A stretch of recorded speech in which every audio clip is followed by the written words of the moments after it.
And now before I'll proceed to doing something that I want to do, so may gagawin muna ako sa face ko. So ayoko ng na lips. Masyadong plain yung lips ko ngayon. So kaya maglalagay muna ako nitong aking Dragon Rene Magic Lipstick. So may ano na siya na formula ha. Parang ano, para siyang lip balm. So this is the Dragon Rene Sweet Peach Magic Lipstick. Tingnan niyo yung lips ko before putting on this lipstick. Ayan.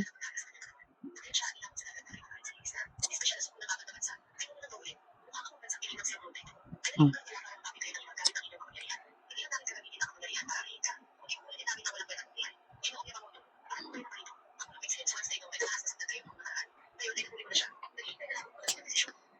Oh, ayan.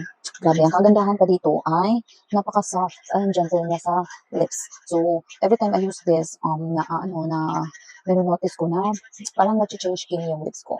So, ayan. Pag gusto ko na matatanggal na yung mga dead skin, so ito lang yung ginagamit ko. So, minsan sa gabi, minsan sa araw.